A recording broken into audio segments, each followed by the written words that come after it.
You're a prisoner. You're conquered day one. It's okay, girl. Now you free. Michonne freed you.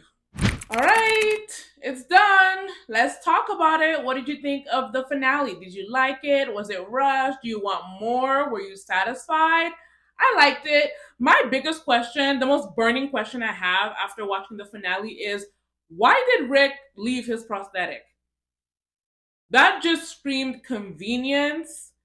And that wasn't the only convenient thing that happened in this episode. Why would you want to go out and carry out this big plan at a disadvantage? Anyways, I was tense watching this episode. The flashbacks did serve to amp up the tension for me because I'm like, why are you showing me stuff from season one? Why am I seeing Shane? Why are we walking down memory lane? And I think flashbacks can work. And I think, like I said, it did work in this episode because it made me tense, it made me very apprehensive.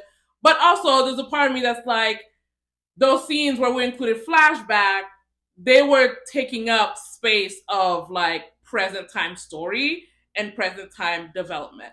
But okay, the unknown thing for me, because like, you need a level of distrust when you're watching anything related to The Walking Dead, is was Rick going to have a flashback and just regress for whatever reason? I didn't trust them to really give me a happy ending, so that kept me on edge for most of the episode. But I think the flashbacks work in another way. The flashbacks show us why Rick and Michonne could never go for this plan, why they would never be susceptible to this plan.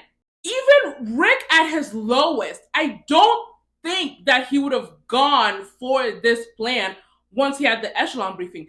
But Rick at his lowest, with nothing to live for, is where Thorne is at. And I think it's why she fell for it. She said, in a dead world, love is dead.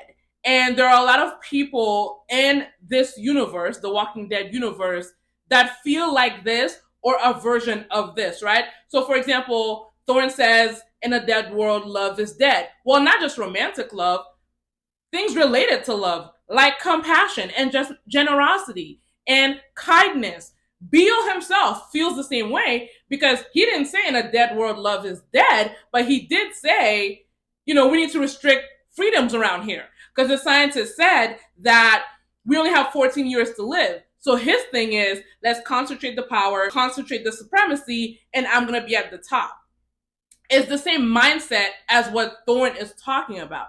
Rick and Michonne are completely different. There are two people in a broken world. However, they fought so long to survive. And that's what the flashback reminded me of.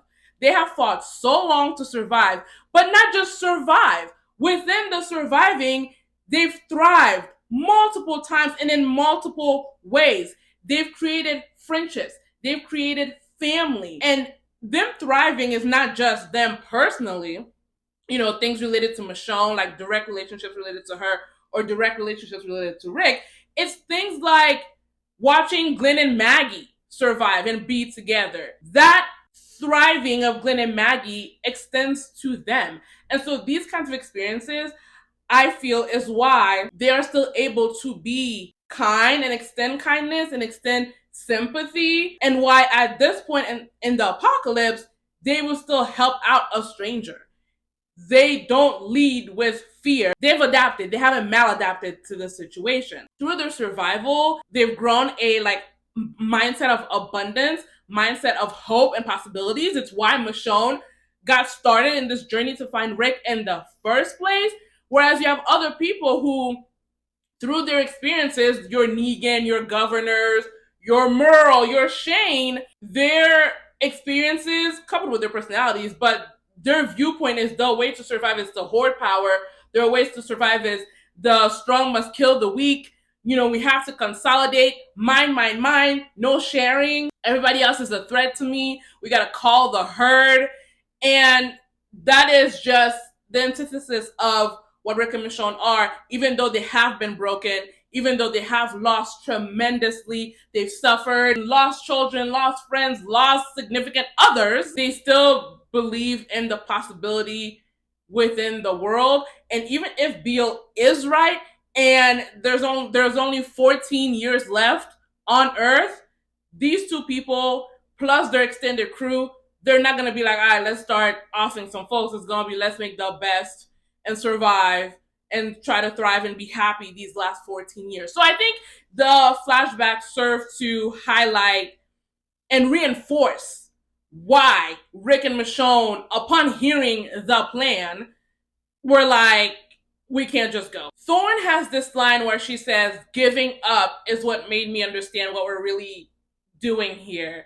And that was sad to me. Like, it sounds empowered. She has a purpose. And that's definitely where Rick was, even though he didn't have the full picture. Once he was beaten down, he found a purpose, a reason to live because he can't die. And so he understood why he was where he was, but he didn't. Thorne's statement is one rooted in conqueredness. Thorne is conquered. The CRM won. That's no fault of her own. The woman is a prisoner in the Republic. You're a prisoner. You're conquered. They won. It's okay, girl. Now you free. Michonne freed you. As far as the actual takedown and the destruction of the CRM, people, I tuned in to watch Michonne find Rick and to watch Rick come back to himself and escape the hell that he was in and go home to his family. And they delivered. The CRM, I understand there's a whole extended thing, you know, from The Walking Dead to the other spin-offs and all that stuff. My main thing was it too easy for them to take down the CRM? Honestly, considering the structure of the people in the CRM who are leading this, I feel like they built vulnerability into their entire operation. You've got Beale, who be going off by himself. They are cocky and confident, Beale is. Understandably. Because up until this point, his plan has been working. This man, I don't think, has known a loss yet in his operation. He already has the experience of wiping out 2 major populations, right?